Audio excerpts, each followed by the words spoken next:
And good afternoon to some, and actually good morning to others. If you're on the Pacific Coast time, we welcome you to another edition of the President's Hour. I am your host, Pastor Raymond C. Dix Jr. of the Pilgrim Missionary Baptist Church of Fort Wayne, Indiana. And certainly we bring you this program on behalf of the General Missionary Baptist State Convention of Indiana, which I serve as our president. So we are grateful that you are joining us today for another President's Hour edition. We got a great show planned for you. We got three wonderful, fantastic guests that we are going to bring on to the show today here momentarily. And certainly we want to get right into it here in just a minute. But before we do that, just want to kind of let you know that the General Missionary Baptist State Convention of Indiana, we have our own TV channel on YouTube. It's the GMB SCI TV. I want to encourage you to go to our YouTube channel and become a subscriber. This is something that's going to be expanded over the next few weeks and maybe a couple of months. There's going to be great programming for you on this channel. It won't just be the President's Hour. We'll have some other talk shows on the channel. Those things are in development right now. We also will feature some of the greatest and best preachers across this country who are leading churches that are part of the General Missionary Baptist State Convention of Indiana. So you're going to have a lot that you're going to see on our YouTube channel coming forward. There'll be shows that have to do with women and women in ministry interest and things like that. There'll be shows that have to do with our laymen, deacons, and church leadership programming. There'll just be a multitude of programming that's going to happen on GMBSCI TV. So what I need you to do is to go there and make sure you subscribe to that YouTube channel so that when we go live with any presentation, you'll be notified that we are live and ready to go. Even pre-recorded programs you'll be able to see on GMBSCI TV. And you let people know if they missed the President's Hour today, it's going to run again this evening at 8 o'clock Eastern Time. That's 8 o'clock Eastern Time this evening, 7 o'clock Central. So we will have the pre-recorded version of this running not only tonight, but maybe a couple times during the week. But we're glad you're joining us in our live audience. We are streaming live over several platforms, even on the Twitch platform, which is kind of for gamers. But hey, we're taking the gospel into all the world. That's the bottom line. We're taking the gospel into all the world. All right, that's enough from me. Let's get right to our guest. Oh, by the way, real quickly, if you want to comment on anything that's said, we'll put your comments up on the screen. Let's keep them respectful and all of those things. Some of our information today may be a little controversial to you, but as long as you keep your comments respectful, we'll get them up on the screen for you. And also, if you have questions for any of our guests, we'll get those up on the screen as well. So we look forward to having a great show. Let me bring in our first guest, and we want to start with the ladies. So ladies first. So we have here joining us today, Angie from the B. Now I'm going to let Angie tell you who she is and what the B stands for so that everybody will know. Angie, how are you today? I am doing great this afternoon. Well, it's afternoon for me, early afternoon, but I am so thankful and grateful that you allowed me to come on to the show. Great. Well, you got to tell us, because our audience is wondering, what is the B? Now, I know it could be black, it could be bad. You're a bad man. But what is the B? That's right, Bad Mama Jamma. We go back far enough to be able to know that song, right? What's the B for? The B stands for Birmingham. All right, Birmingham. Yeah. You are hailing originally from Birmingham, Alabama. I have a good friend of mine that pastors in Birmingham, First Baptist Church, Inslee. I don't know if you may know that church. A good friend of mine, Tyree Anderson, Dr. Tyree Anderson, is the pastor there. So welcome, Angie, from the B. All Thank right, we you. got Alabama represented today. I'm telling you, that's right. Three out of the four people on here for sure got Alabama roots. I'm not so sure about that fellow that went to Horace Mann High School, Uh-oh. but let me let me bring up next that gentleman that is a good friend of mine. Been knowing him years and years and years, and that is Brother Ellery Hunter. Ellery, tell us about yourself, man. And we know you went to Horace Mann, but we love you anyway. How about that? Okay. Well, yeah, and I have nothing to do with Alabama, so let me get that right out there first. I guess I'm Ellery from the G, from GI. Yeah, so I'm Ellery Hunter.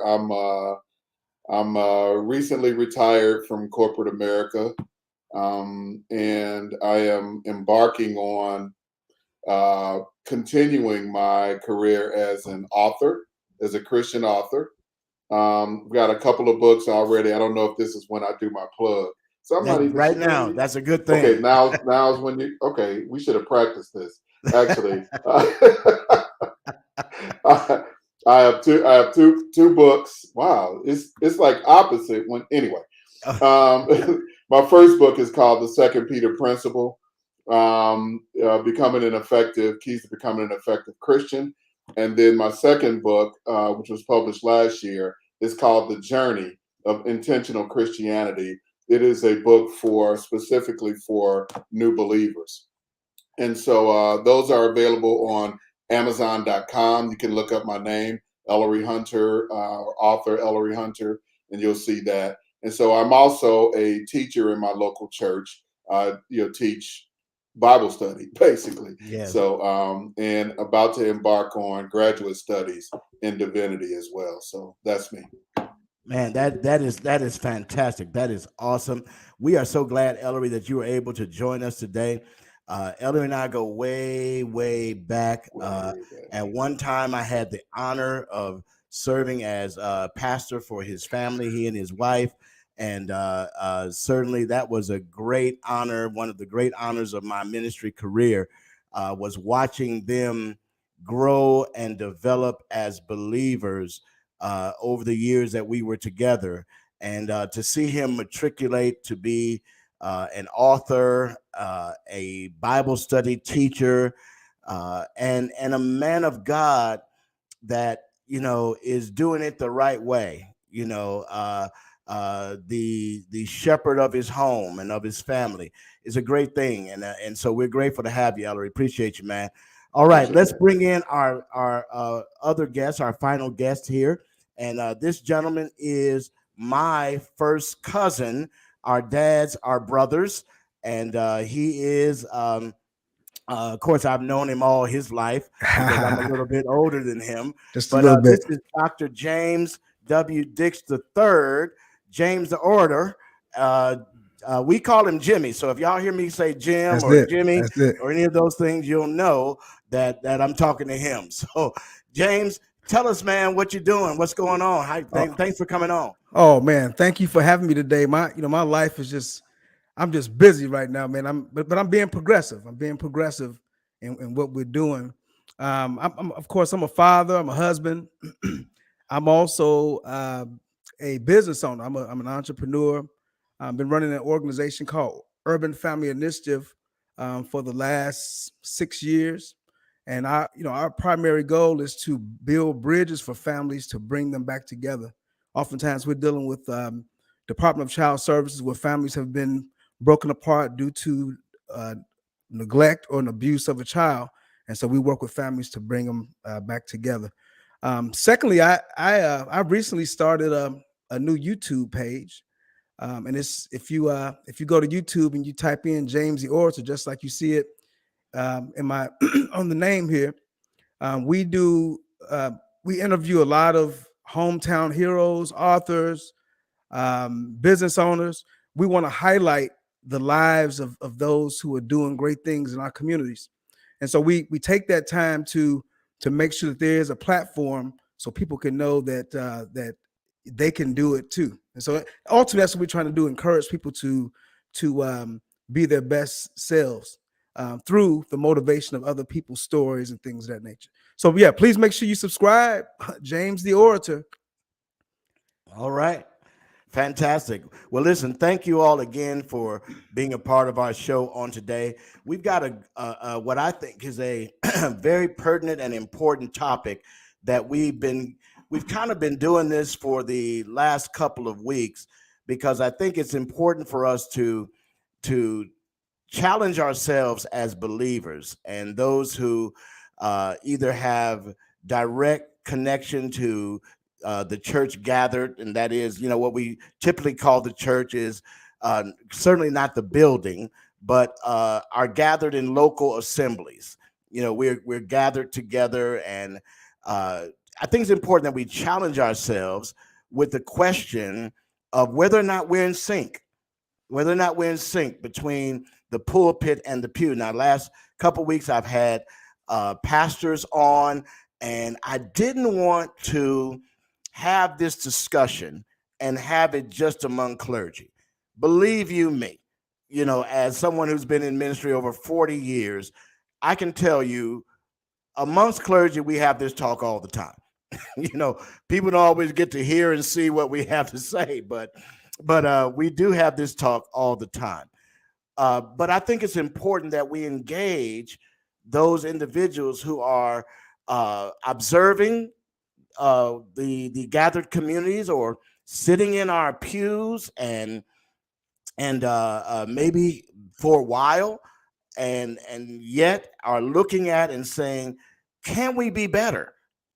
Can we be better? And what would it take to get us there? So really today's topic is really just kind of talking about, the views from the pews. Is there a disconnect between the pulpit and the pew? And the word disconnect, just kind of not in sync, is that's the connotation that I mean there. Are we out of sync between the pulpit and the pew? So I'm going to start with Angie from the B. So tell us, Angie, what are your thoughts on, just initial thoughts on, whether there's a disconnect here in the gathered community between the pulpit and the pew? Oh, well, I thank you for going to me about this first, because right off the bat, the disconnect actually starts with communication. Actually, I have a virtual talk show myself, which is called Level Up, and it's the tagline is real talk that takes you higher.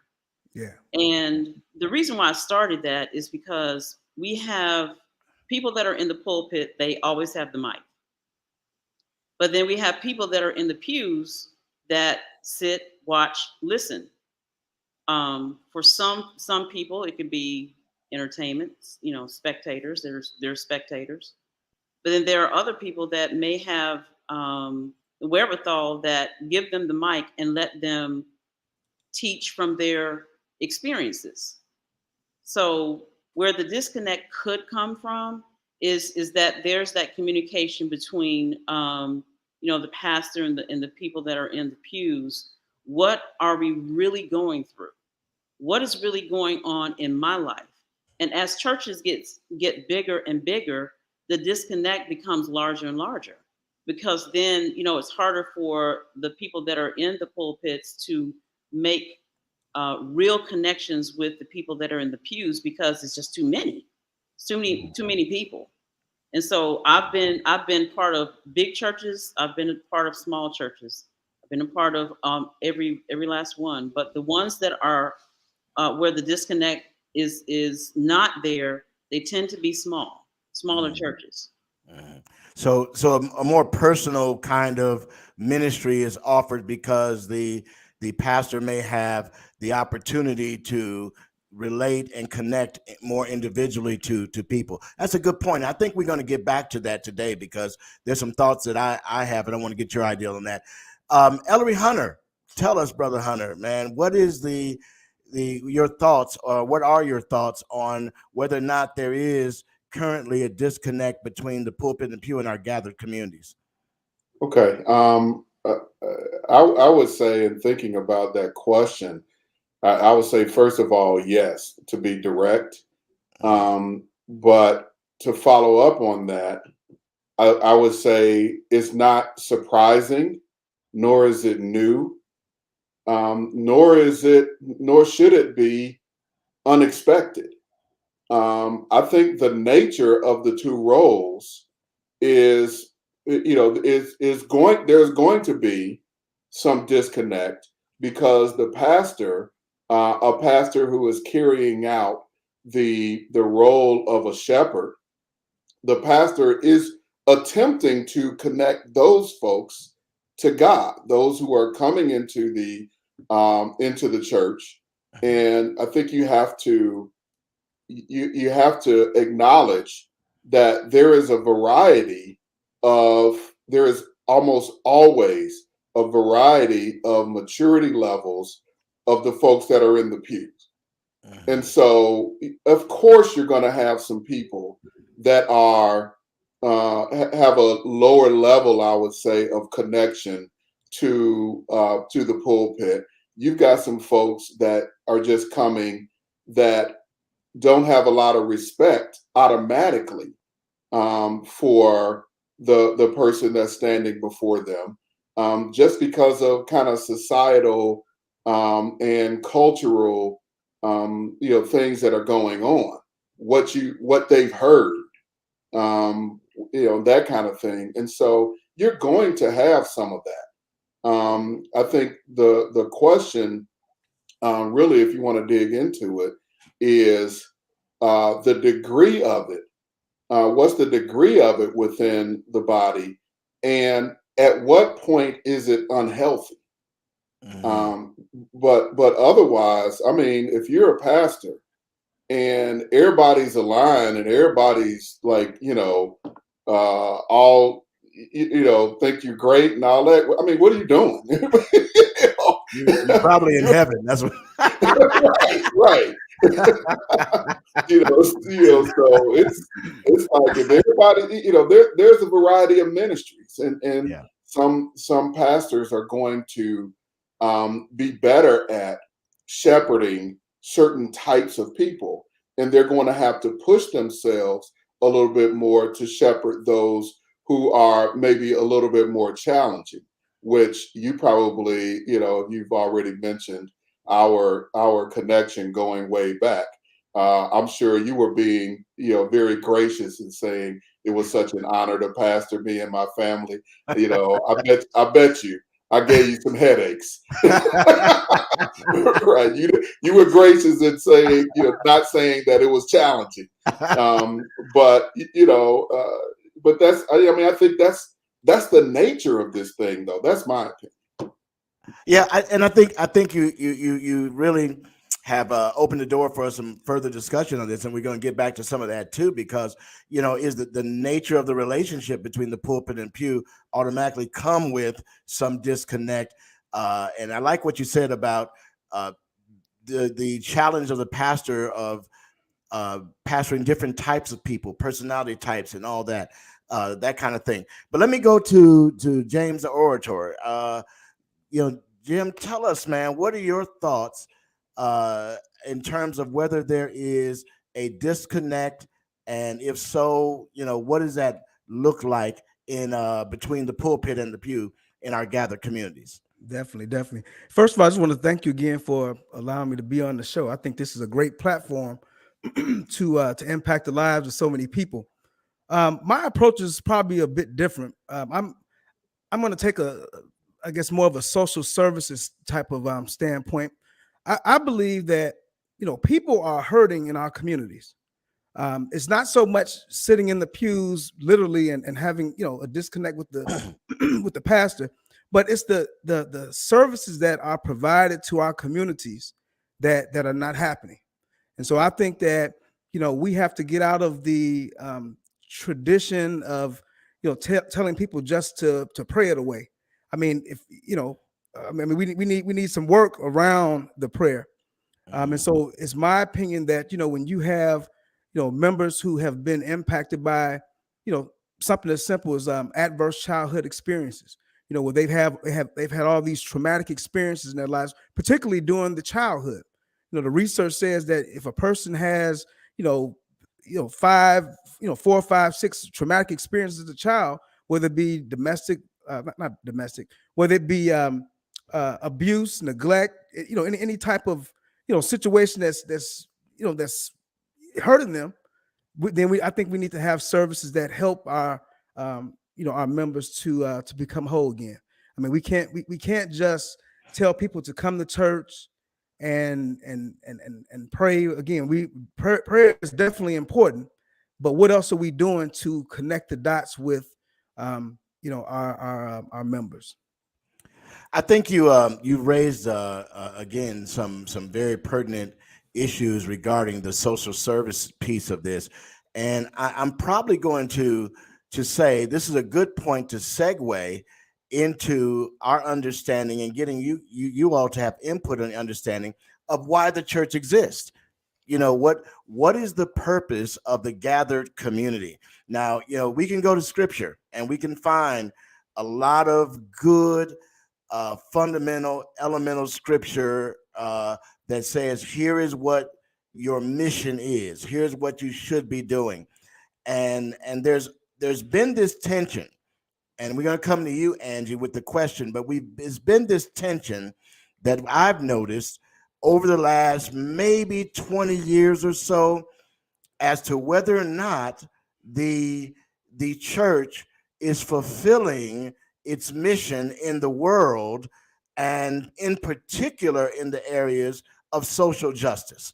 I mean, let's just throw that on the table, but so Angie, in your thoughts, in your view, what is the purpose of the gathered community? What's the purpose of the church? Why does God have believers coming together in these local assemblies?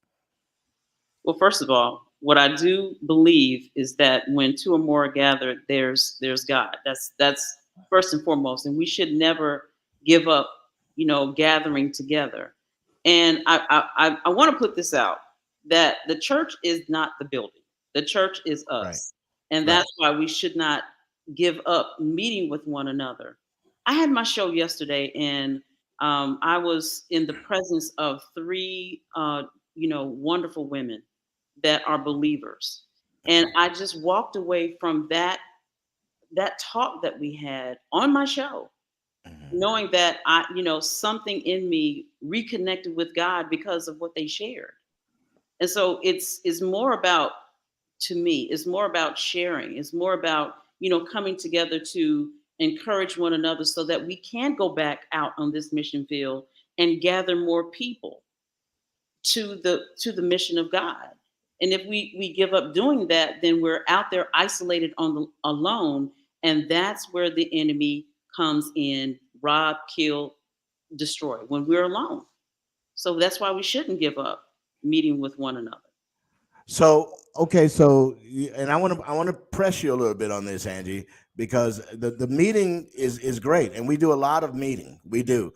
I can tell you again, over 40 years of the number of worship experiences that I've been to. And obviously the gathering is for worship, it's for fellowship, building connection between believers. But when you apply, Angie, the ethic of the kingdom, so to speak, why does Christ have a church? And I'm not talking about the building. Why did he have believers here in the world? What is our purpose? Angie, I'm gonna give you some more opportunity to elaborate on that. Seek the lost.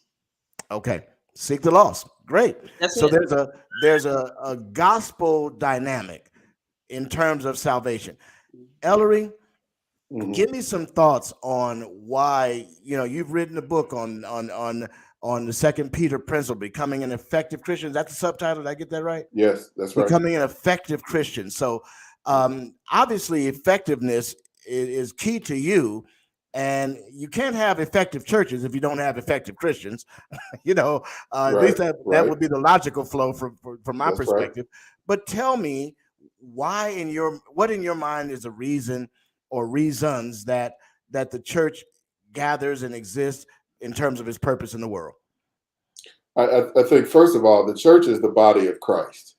And so the church exists to carry out the earthly mission of Jesus Christ.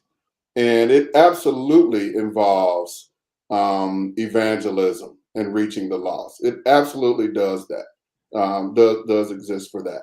But it also includes Jesus's mission. He talks about being called to, or his mission, to bring sight to the blind, to preach the gospel to the poor, to set free those that are captive, to, being called to the oppressed. So there is a social justice element to the mission of Christ. And so the church, I think we do a disservice to the universal church, in terms of the mission, by trying to be so narrow, saying it's only one thing.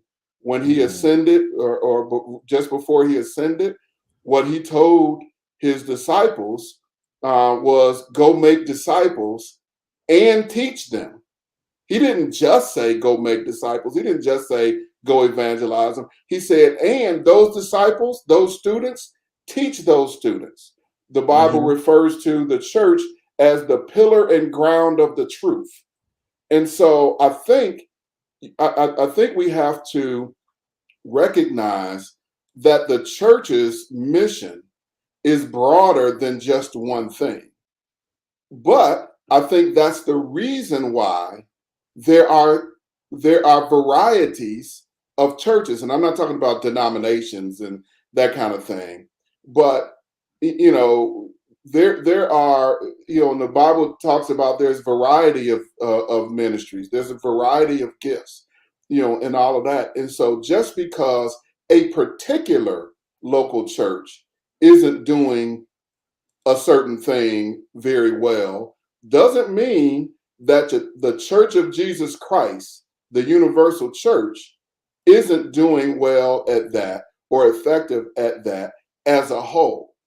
And so I think we get so caught up in I'm a member of XYZ Baptist Church, and we identify the church as my local church or even my denomination. And the reality of it is there are people, I know of ministries that are doing a lot when it relates to social justice. I know of ministries that do a lot. They focus on deliverance and healing and helping people that have gone through personal challenges and stuff like that.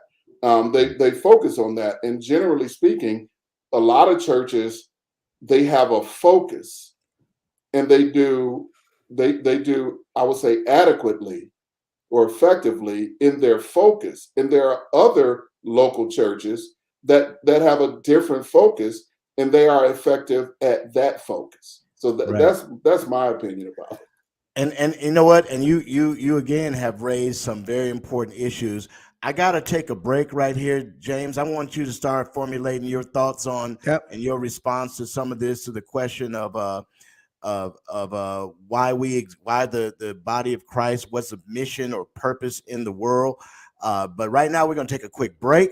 And to everybody else that's watching, please pay attention to these two quick video announcements, and then we'll be right back with more of the President's Hour. So thank you so much for tuning in, and we'll be right back with more of our show right after these messages.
All right, we are back in the studio with you today, and talking about the disconnect or potential disconnect, and we've kind of all agreed that there's some level of disconnect between the pulpit and the pew. And having this discussion, I want to let everybody know, if you have comments, please feel free to comment on YouTube or Facebook, any of the platforms that you're watching this, and we'll get your comments or your questions and put them up on the screen as much as we can.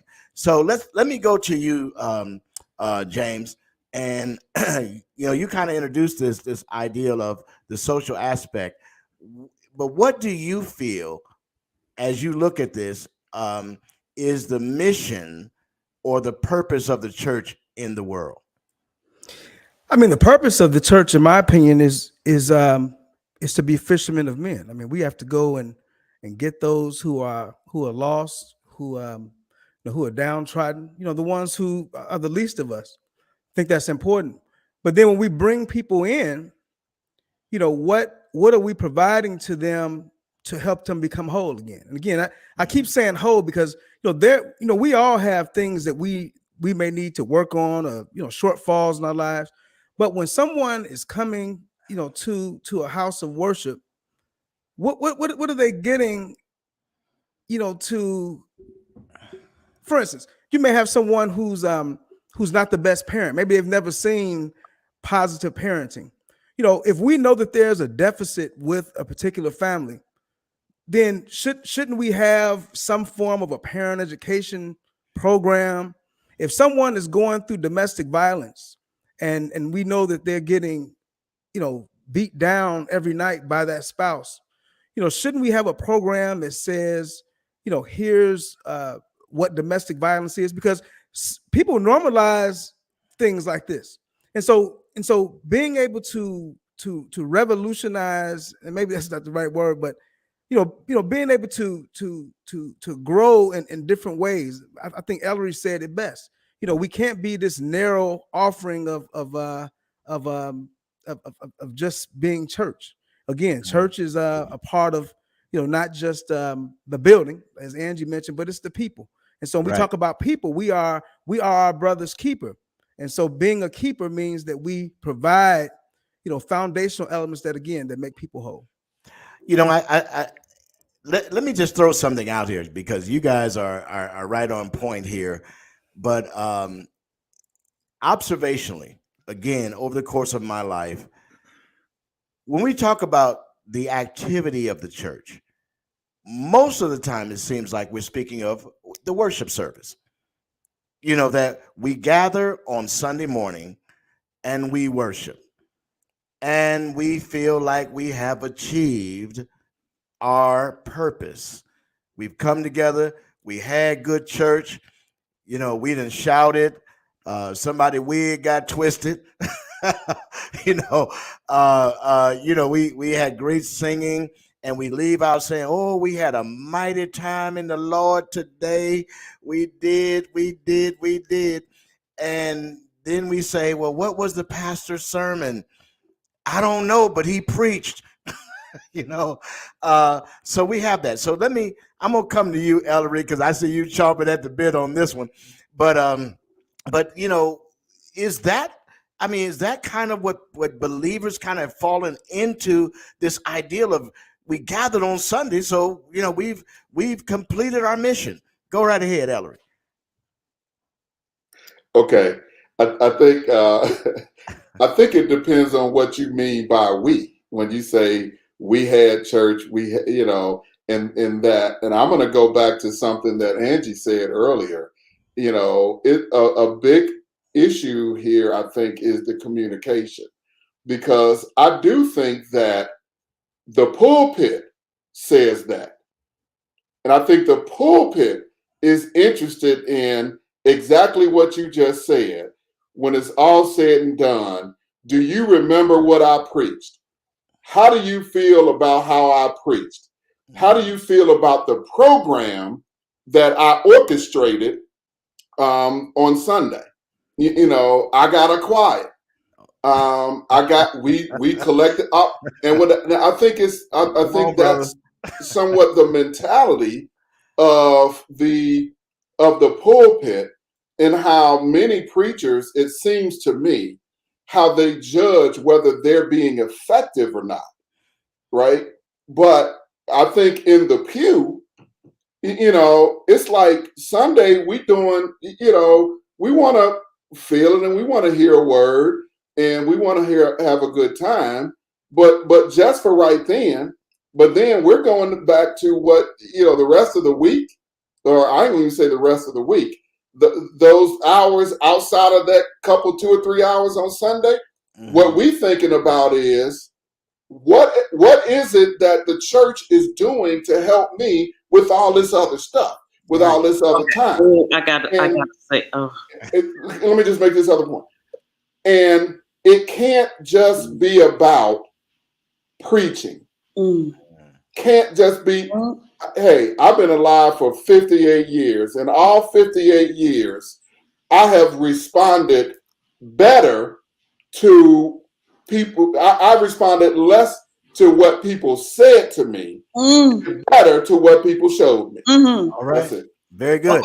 Okay. Angie, you chomping at the bit. Come on, bring it to us, Angie. Piggyback off of what he is saying, because let me take it a little further of what he is saying to bring this on home. What people remember are testimonies. So if I'm getting the word from you guys, and testimonies, when people are ready to really share, what they have done and what they have gone through, then I'm actually showing how the word was being put in action. And that's where that's how they remember. I remember what you said, Angie, when you said that your marriage didn't go so well because of this, but then you gave me an example of how you came out of it. And that's putting the word in action. The preachers that I have come across and they are sharing their experiences, I tend to remember the word of God through their experience. And so when he's saying, how can we extend the word throughout the week? Well, I'm remembering the experience that you had, because it's telling me that I'm not alone. You've given me practical ways of getting through, my week, whether it's good or bad. How can I deal with this boss that I'm going to see the next morning?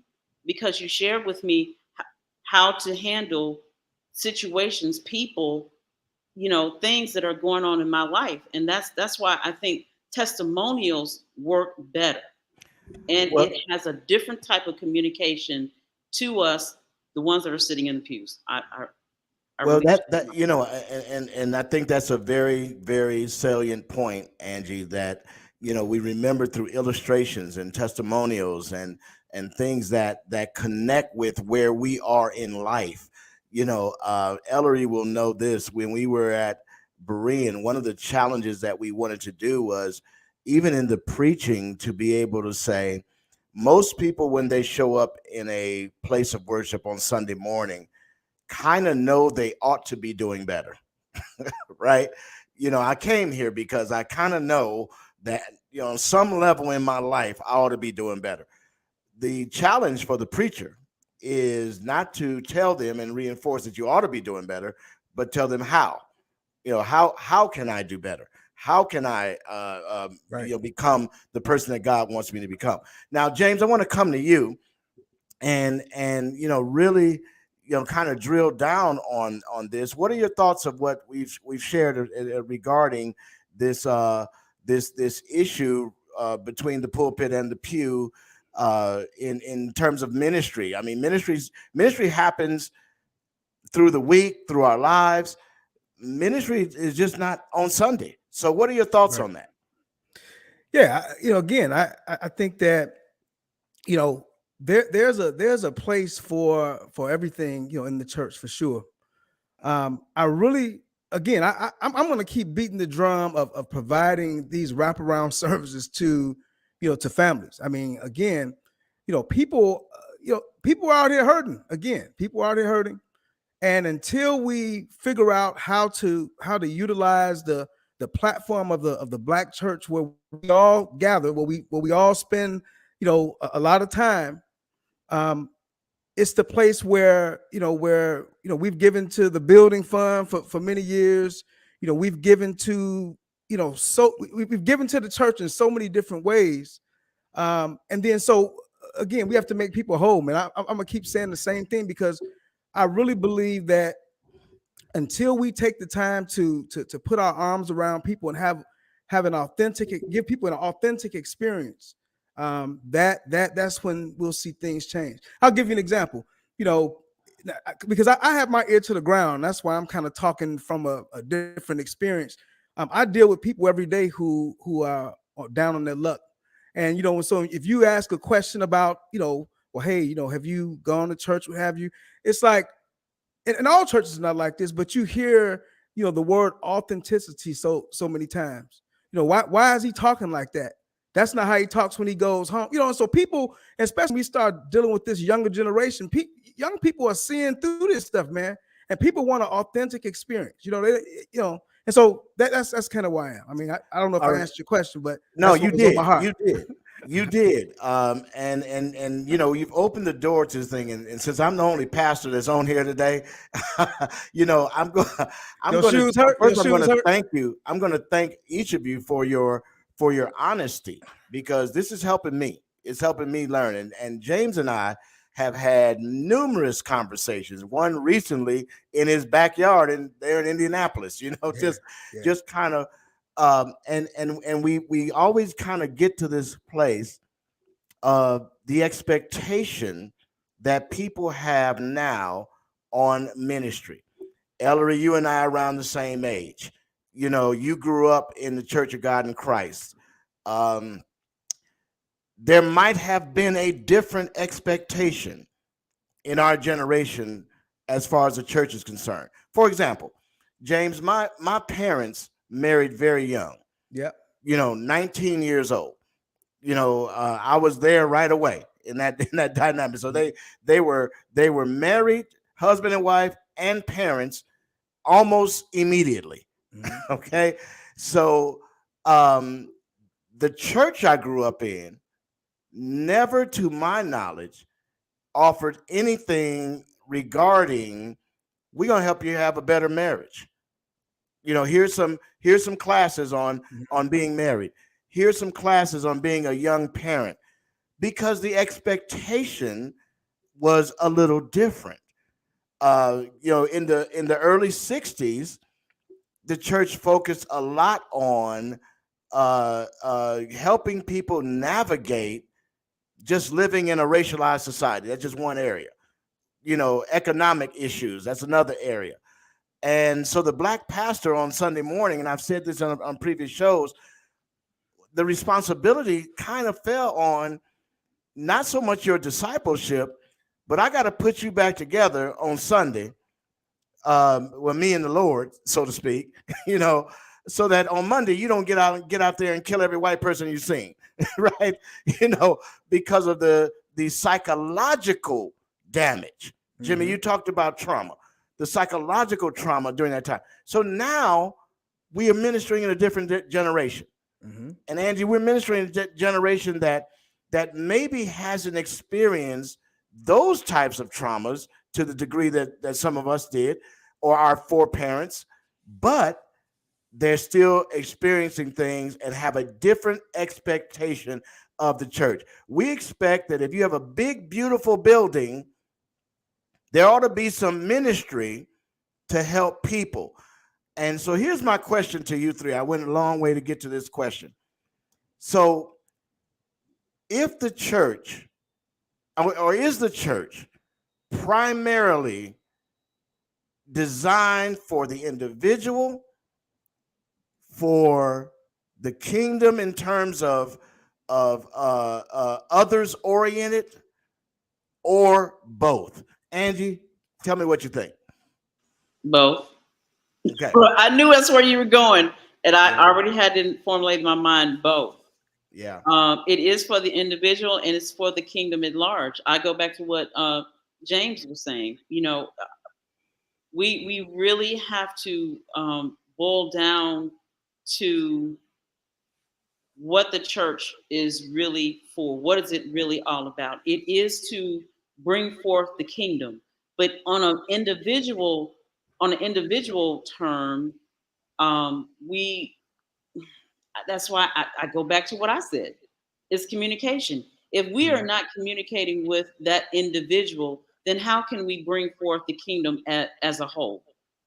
So then it gets back to what I was saying before. On an individual basis, people relate in small groups. That large group, you get lost. You just get lost. There's no earthly way that any man can relate to a large group. And how you do that? Okay, yes, you can give the word, you can preach to a large group, but getting to that individual, there has to be small groups. It has to be. There's no way that a large church can function without their small groups. So you're talking about basically the discipleship piece. You know, discipleship happens better in a small group context. Good point. We're going to actually do a show on that in the future. Ellery, come on, man. Tell me what you think. Yeah, I think that having grown up in the church, I think the difference today is we think about it in terms of programs, and people are expecting some kind of program for, to use your analogy, improving your marriage or being married or whatever. But having grown up in church, I have a different opinion. I think they did do that in the old church. Okay. I think it just wasn't a program. Okay. I remember mothers in the church taking the young women aside. And I remember those when I was a kid, those dinners at some of the mature saints' house, where they were in there talking to one another. It was the mature folks helping the new folks or the weaker folks. It was not at all formal. It was very informal. They had small groups back then. It typically was around who they served with, and they got together. And if they were getting together for a meeting, a lot of that meeting wasn't about the church business. A lot of that meeting was personal stuff, and they talked to one another. They helped one another, and that kind of thing. They just didn't do it as a program. I think with the proliferation of these big churches now, like you said, the big buildings, of course people are going to think people went to school. And so when you make a church look like a school, people are going to expect an educational program like the school. Right. They're going to expect there to be some programs out of that. You asking for so much money, give, so we can do all this stuff. Baby, you better do it then. I think that's all that's about. We want all of this. We gonna do all that. We gonna do all that. You said you was gonna do all that. So right. Yeah, we expect you to do all of that. That's right. So but I think in reality, the body heals itself. Mm-hmm. And I think part of the challenge is, if you're going back to about disconnection, I think there is a greater disconnection between the pulpit, or I'll call it leadership, and those who are not pastors.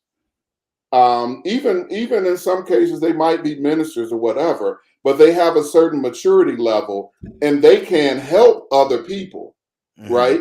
But there's a disconnect between pastors empowering folks that can do some of that ministry. It's like, too many pastors, not all of them, but too many pastors, it's their pet project, or they're not giving resources to it. It's got to be along the lines of my gifting, right? And so if it ain't my gifting, even though there are so many people in that congregation, I'll say, in terms of the local church, that need it, that ain't my thing. And so they don't empower others that can do that ministry in that local church. Right. They don't empower them, and they don't give them resources and Right. support to do it. They Right. might say, go on off and do that. Right. But But not giving them the support to make it happen. I got Right. you. James, we got a couple minutes for you to respond to this. Yeah. And I got another kind of big question I want to All talk right. about in the last few minutes that we have. So what are your thoughts on Yeah, on really that? quick. I have to disagree with Ellery. I don't think that people have an expectation of programs in church. I think that people don't know what they don't know. And so as we see the relationships of people break down, as we see, people needing help in certain areas, whether it be therapy, money management, people don't know what they don't know. The church as a body should, I'm not going to say should, but there are opportunities to address some of these areas that where people have shortfalls. And again, I don't think it's an expectation. I think, again, people don't know what they don't know. They don't know what they don't know. All right, let me throw this out there to you all, and this will be the last question we have. I don't even know if I'm going to get to my second break because this is such good conversation here.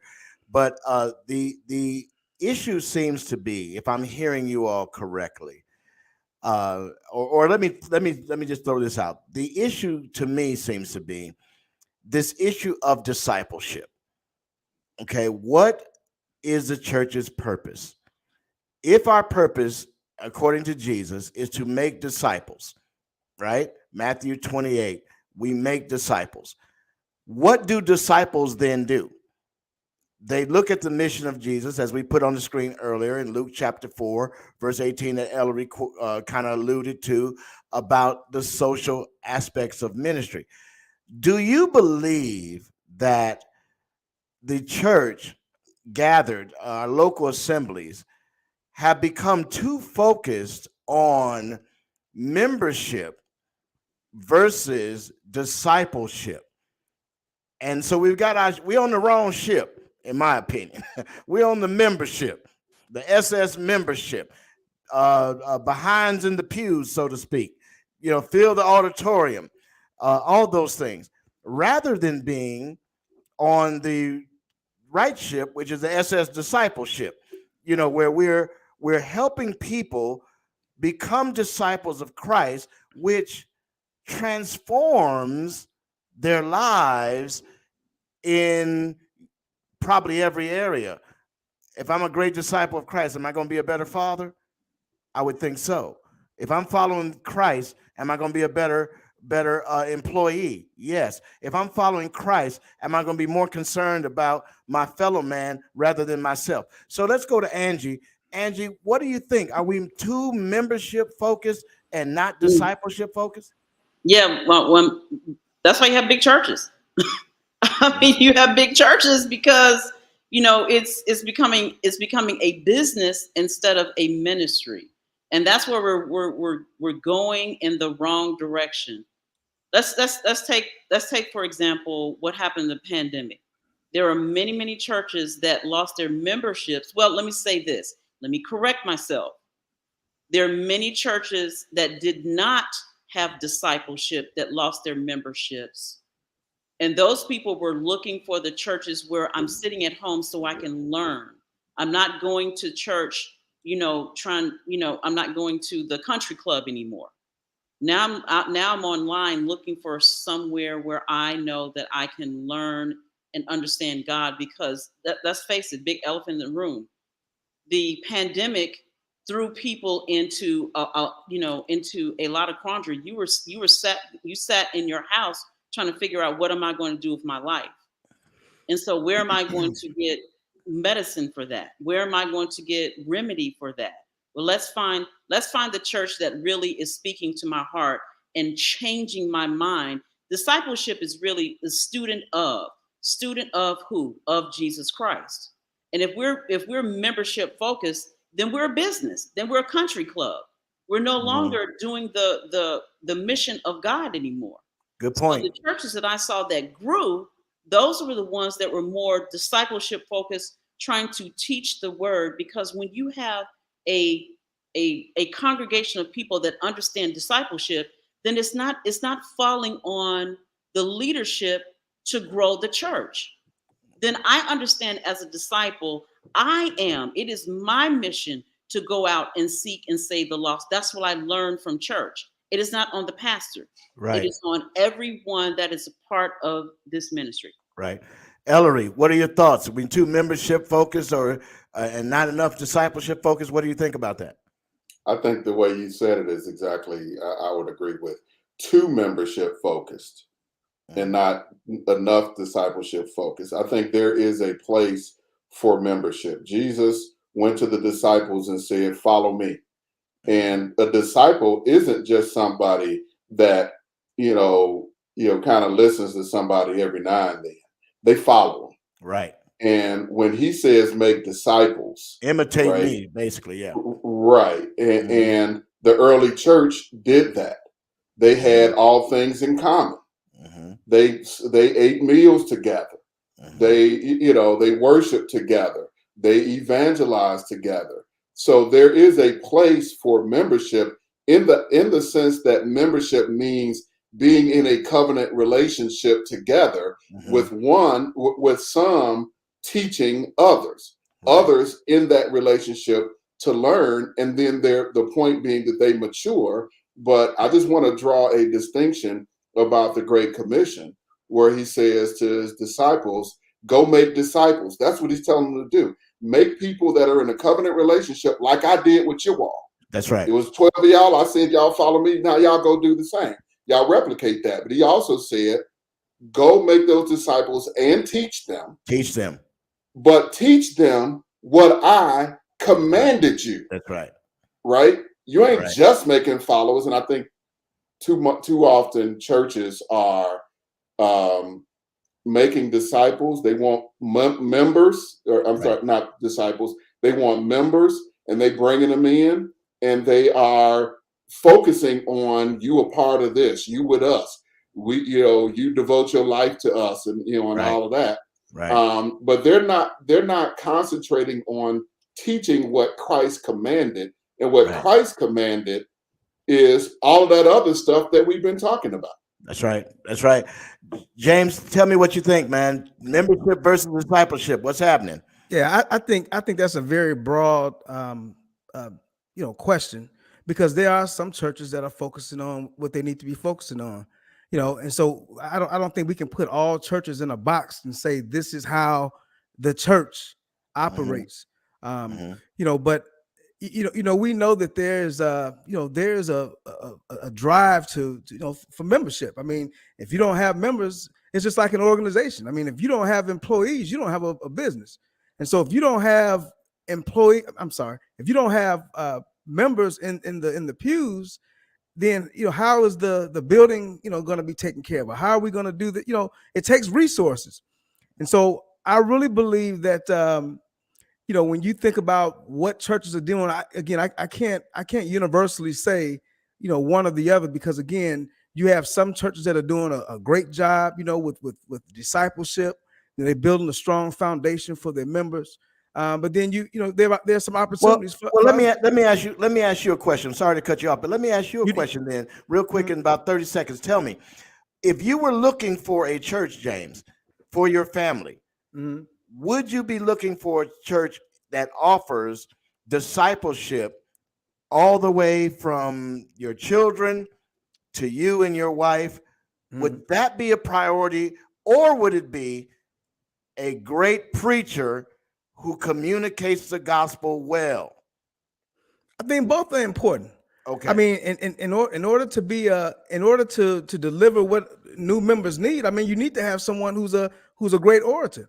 And so, being able to connect with people, and it goes back to what Angie said, originally, is that the communication gap is paramount. And so I think improving communication, understanding the needs of your flock, those things are important. Okay.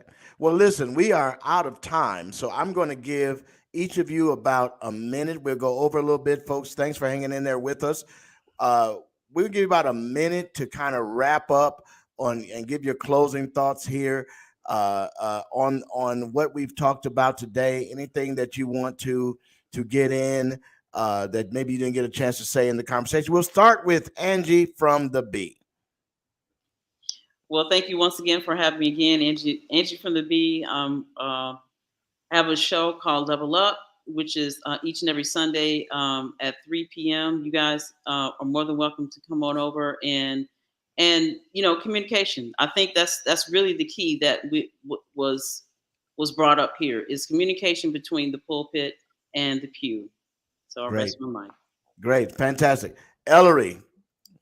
Yeah, the only thing I would add is going back to someone mentioned earlier, the church is the people. And I appreciate the discussion about, the pulpit and the pew or whatever.